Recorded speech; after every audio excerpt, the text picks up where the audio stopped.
If you are watching this video, I would imagine that you know something about the Second World War. It is also likely that you are well accustomed to the fact that the Japanese, well, to put it in the words of the Emperor Showa himself, the war situation has developed not necessarily to Japan's advantage.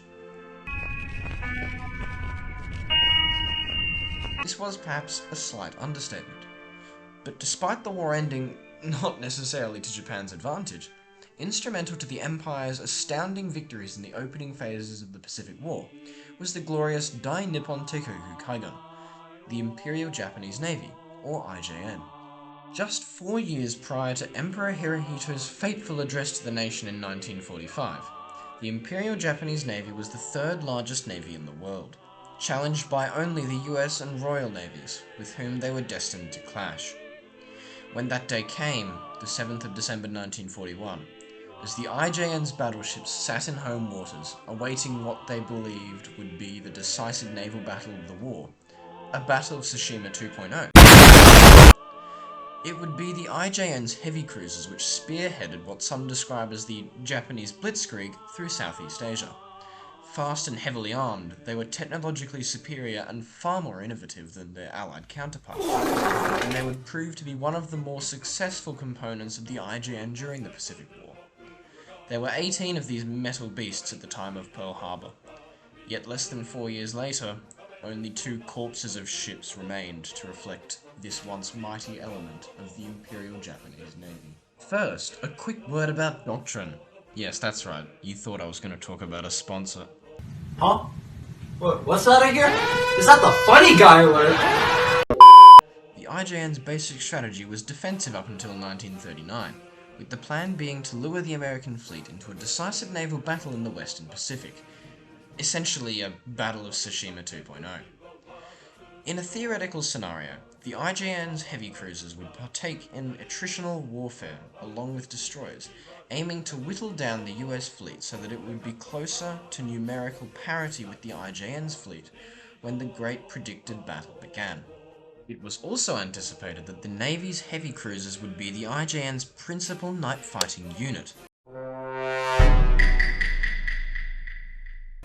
Originally planned to act at night in the aforementioned combat role, the heavy cruisers would prove during the Guadalcanal campaign that they could fulfill this role to great effect. First up, the Alba and Furutaka classes. Predating the Washington Naval Treaty, Furutaka and Kako made up the first class of Japanese heavy cruisers, laid down in 1922. The Alba and Kinugasa were essentially improved versions of the previous class, laid down 2 years later. Their original armaments can be seen here on the Furutakas, consisting of 6 7.9-inch guns. After this brief flirtation with the 7.9s, the IJN decided to upgun the ships to the newer 8-inch models, which became common among Japanese cruisers of the heavy variety. The Albas were completed accordingly, and the Furutakas modified later on. Their armour layouts were as seen here, making up just over 12% on both classes. During their lifetimes, they would all see many minor modifications, plus a major reconstruction of the ships in the late 1930s to early 40s. Ships which survived Guadalcanal would later receive modifications including radars, and in accordance with the US industry joining the chat and beginning to pump out thousands of planes into the skies, anti-aircraft armaments, which was good. Unfortunately, these were with the addition of more and more Type 96 20mm guns. No! Which was not so good. But we'll talk more about those later.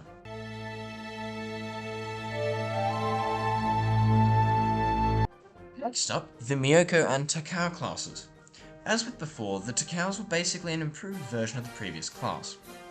The easiest way to tell the types apart was that the Takaos possessed a characteristically massive bridge. Mega chonker. Both classes contained 4 ships each, with the Myokos laid down in 1924-25, and the Takaos laid down 3 and 4 years later respectively.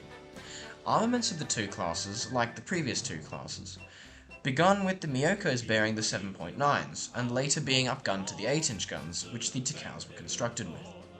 There was also another weapon which the Japanese rather liked, the torpedo. And when I say they liked it, I mean, they really liked it. Everything from aircraft to capital ships. Everything must have torpedoes. The type's armor makes up just over 16% on both types.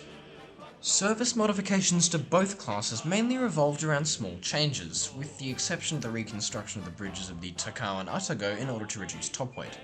The main change to all ships was the addition of more and more 20mm guns.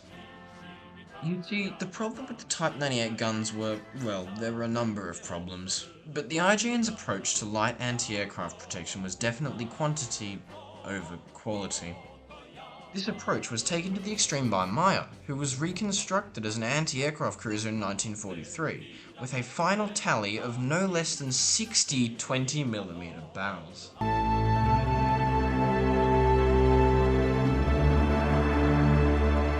Gummies! Because Japan was running out of allocated tonnage for heavy cruisers under the Washington Naval Treaty, they thought, why not build some light cruisers which just so happen to be specifically designed to be upgunned to 8-inch guns, and can be turned into heavy cruisers when the treaties stop applying to Japan.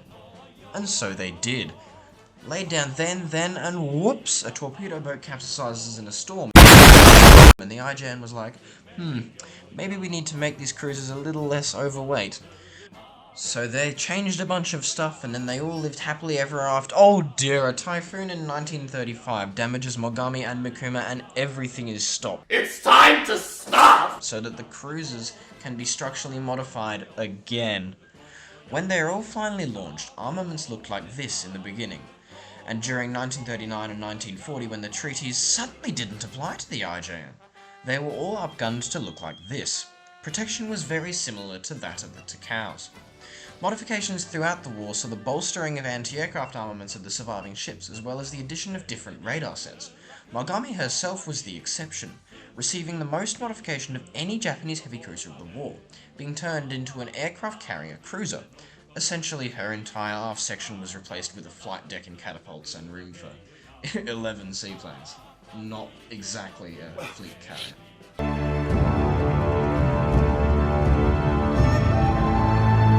Originally planned as improved versions of the Mogami, just as the Tone herself was on the building way in 1936, the IJN had a change of plan, and Tone and her sister ship were reproposed as scouting cruisers. Essentially, the General Staff just wanted to increase the seaplane capacity of the ships, like how Mogami would end up. But the IJN also wanted the ships to be able to launch planes and be able to fire their guns at the same time. So they had a simple solution. Move all of the guns to the front part of the ship and make the aft into a large seaplane handling deck.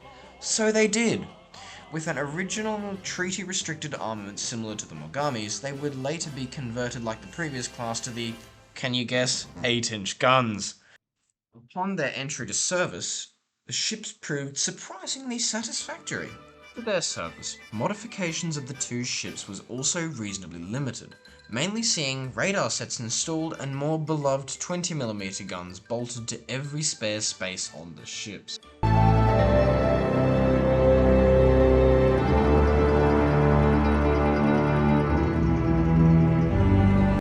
At the beginning of the Pacific War, the IJN's heavy cruisers were organized into Sentais, or divisions. The Albas and Furutakas comprised Sentai 6, the Takaos and Myokos Sentai 4, the Mogami's Sentai 7, and the Tone's Sentai number 8. At the opening of hostilities in December 1941, the heavy cruisers would be found covering various naval invasions across Southeast Asia and the Pacific. Notable among them was the Tones, who were assigned to the infamous Kido Butai, which they would escort during the attack on Pearl Harbor. With the exception of Sentai 6, most of the other cruisers would be involved in actions in and around the East Indies following their initial operations, sinking a number of Allied ships. One of these actions was known as the Battle of Sunda Strait, in which all four Mogamis would participate in the sinking of 7 ships. What was not so good is that only 2 of those ships were Allied ships. 4 were Imperial Japanese Army transports and the other a Japanese minesweeper, all torpedoed accidentally during the encounter. In the aftermath, a very angry Lieutenant General Imamura was plucked from the water. It was later discovered that Mogami herself was the culprit. Following the major actions in the East Indies, a number of heavy cruisers were involved in what came to be known as the Indian Ocean Raid. Essentially, a Japanese force went into the Indian Ocean, caused a fuss, sank some British ships, and then buggered back off again. Sentai 7 accounted for 8 enemy ships sunk, and seaplanes from the Tone spotted and were subsequently responsible for the sinking of 2 British cruisers. Following the Indian Ocean adventure, a few of the IJN's heavy cruisers would take part in the attempt to seize Port Moresby and the subsequent Battle of the Coral Sea, which didn't go so well for the Japanese. It would be the first strategic setback of the Japanese in the war, but not the last. The next major action was the Midway operation. The cruisers, acting as escorts for the carriers, would again be helpless to prevent the unfolding disaster at Midway. There was also a sneaky diversionary attack in the Aleutian Islands occurring at the same time, with Takao, Maya, and Nachi supporting that operation. It was the reconnaissance seaplanes of the Tone who would fatefully report the spotting of the American carriers at Midway. Although their report was frustratingly vague, what happened next was arguably the turning point of the Pacific War. Exactly at the end of the 6 months predicted by Admiral Irisoku Yamamoto. Midway also saw the first loss of the IJN's heavy cruiser force. Mikuma was sunk by aircraft while withdrawing from the battle. 1 down, 17 to go. Following the not-so-victory at Midway, the next major series of actions around the Solomon Islands became known as the Guadalcanal Campaign. It was around this island that the heavy cruisers would be given opportunities to act in their intended pre-war role, as night-fighting units.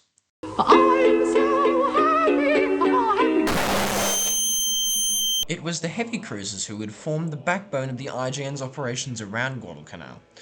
Early in the campaign came the Battle of Savo Island. A total of 5 heavy cruisers were present on the Japanese side, and the battle went surprisingly well for the Japanese. However, the Kako was sunk by a US submarine while returning from the battle. Over the course of the campaign, the cruisers would also participate in a number of bombardment operations. When I say a number, I mean a big number. Mainly of the American airstrip at Henderson Field. There will also be a number of other large actions, including the Battle of Cape Esperance, Battle of the East Solomons, and Battle of Santa Cruz.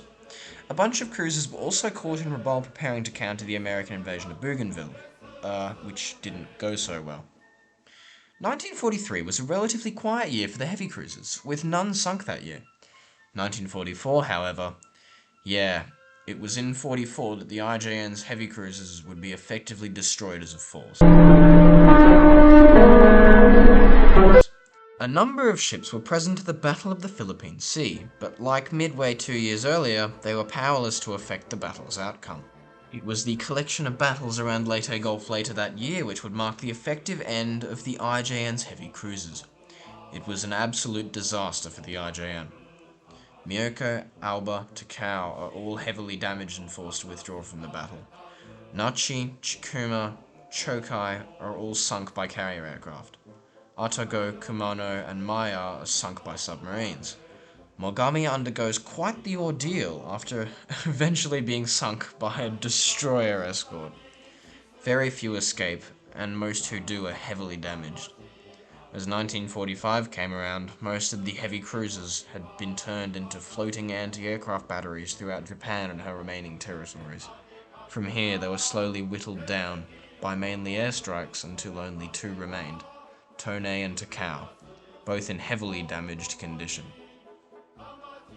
The Imperial Japanese Navy entered the Pacific War with 18 fast, powerful, capable, and formidable-looking heavy cruisers. Yet, although their fearsome appearances overshadowed their allied counterparts, their heavier emphasis on offensive capabilities led to them not being as balanced as their later American counterparts. For example, the lack of adequate armor protection. There is also the consistent issue of overweight designs, which was undesirable to say the least. Their true downfall came at the hands of the American exploiting of the Japanese weaknesses of inadequate anti-aircraft defenses and anti-submarine warfare. The IJN's heavy cruisers cannot be overlooked in the story of the Imperial Japanese Navy, as they represent one of the most successful components of the IJN during the Second World War.